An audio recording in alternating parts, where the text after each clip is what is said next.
Assalamualaikum warahmatullahi wabarakatuh.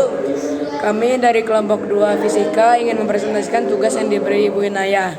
Sebelumnya izinkan kami memperkenalkan diri kami. Saya Fauzia Teradi. Saya Aji Sapsia Dewayana. Saya Wulan. Saya Aura. Saya Halimatus Sadiah. Selamat menonton.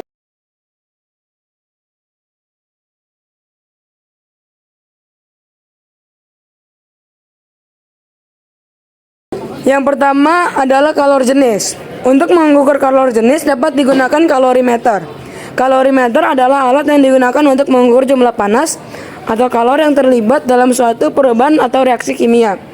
Contoh gambar alat ada di bawah. Satuan yang diukur satuan sistem internasional adalah Joule dengan lambang J. Satuan non sistem internasionalnya adalah kalori dengan lambang Kal. Fungsinya kalorimeter dalam kehidupan sehari-hari adalah untuk mengukur perubahan panas yang terjadi dalam suatu benda. Yang kedua, kelembapan udara. Higrometer adalah alat yang digunakan untuk mengukur kelembapan atau kadar air di udara. Kelembapan adalah konsentrasi uap air yang ada di udara, sehingga semakin tinggi kelembapan, semakin banyak tetesan air yang ada di udara. Satuan yang diukur, higrometer mengukur jumlah cairan per volume udara, biasanya mengacu pada pengukuran kelembapan dalam satuan seperti gram per meter kubik atau miligram per liter. Higrometer juga mengukur kelembapan relatif dalam persen. Yang ketiga adalah suhu. Suhu dapat diukur menggunakan termometer infrared. Termometer infrared ini dibuat khusus untuk mengukur suhu tubuh atau badan seseorang dan tidak terpengaruh oleh suhu kamar. Termometer ini berbeda dengan termometer inframerah lainnya, karena sensor atau inframerah yang alat ini keluarkan lebih aman atau soft bagi kulit kita. Satuan sistem internasionalnya adalah Kelvin. Satuan non sistem internasional adalah milibar. Yang keempat adalah kecepatan angin. Untuk mengukur kecepatan angin dapat digunakan anemometer digital. Satuan sistem internasionalnya adalah meter per detik.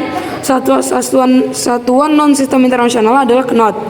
Fungsi dalam kehidupan sehari-hari untuk pengering pakaian. Angin dapat digunakan untuk mengeringkan pakaian. Untuk menentukan arah, angin dapat digunakan untuk membantu menentukan arah. Yang kelima, tekanan udara terbuka. Untuk mengukur tekanan udara terbuka, alat yang digunakan disebut barometer. Berikut adalah barometer jenis air raksa, merkuri. Cara kerja barometer ini terdiri dari tabung kaca berisi raksa. Saat tekanan udara berubah, raksa di dalam tabung bergerak naik atau turun yang dapat diukur dengan skala yang ada. Satuan barometer adalah Pascal atau PA. Satuan standar untuk tekanan dalam sistem internasionalnya. Biasanya tekanan atmosfer dinyatakan dalam kilopascal dengan lambang kPa atau hektopascal dengan lambang HPa. Untuk mempermudah pembacaan, 1 HPa sama dengan 100 PA. Kegunaan barometer dalam kehidupan sehari-hari, perkiraan cuaca, penerbangan, pendakian, kesehatan, dan penelitian. Yang keenam adalah udara tertutup. Untuk mengukur tekanan udara dalam ruang tertutup, alat yang digunakan disebut manometer. Manometer adalah alat yang dapat mengukur tekanan fluida atau gas dan cairan di dalam ruang tertutup, baik tekanan di atas maupun di bawah tekanan atmosfer. Cara kerjanya adalah manometer ini terdiri dari tabung berbentuk U yang diisi dengan cairan, biasanya aksa atau air. Salah satu ujungnya dihubungkan ke ruang yang ingin diukur tekanannya dan ujung lainnya dibiarkan terbuka atau juga dihubungkan ke sumber tekanan lain. Perbedaan ketinggian cairan di kedua sisi tabung menunjukkan besarnya tekanan. Satuan sistem internasionalnya adalah milimeter air dengan lambang mmH2O atau sentimeter air dengan lambang cmH2O. Satuan non sistem internasionalnya adalah inci raksa dengan lambang INHG. Yang ketujuh adalah berat. Neraca atau timbangan adalah alat untuk mengukur massa benda. Berikut gambar alat di bawah ini. Satuan yang diukur adalah gram dengan lambang G, kilogram dengan lambang KG, ons dengan lambang OZ, pound dengan lambang LB. Fungsi dalam kehidupan sehari-harinya adalah mengukur berat barang, mengontrol dosis obat, mengontrol berat badan, membuat resep masakan, mengukur berat hewan peliharaan. Yang kedelapan adalah hambatan.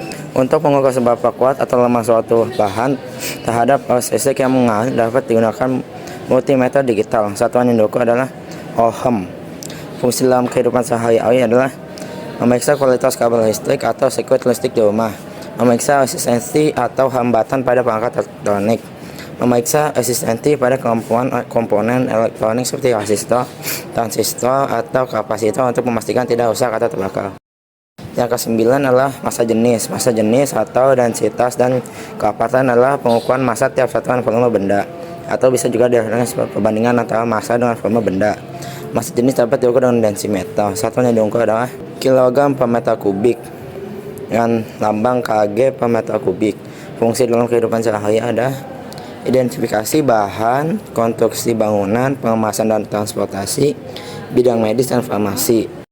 Tegangan listrik atau benda potensial adalah tegangan yang bekerja pada elemen atau komponen dari satu terminal ke kutub lainnya yang dapat menggerakkan muatan listrik. Secara matematis, kerja yang dilakukan untuk menggerakkan suatu muatan sebesar satu kolom dapat didefinisikan sebagai perubahan energi yang dikeluarkan dalam joule terhadap perubahan muatan listrik dalam kolom. Dengan satuan volt, tegangan listrik dapat diukur dengan voltmeter. Satuan yang diukur adalah satuan internasionalnya volt dengan lambang V. Satuan non internasionalnya adalah milivolt dengan lambang MV, kilovolt dengan lambang kV, megavolt dengan lambang MV. Sekian video dari kami. Semoga bermanfaat. Wassalamualaikum warahmatullahi wabarakatuh.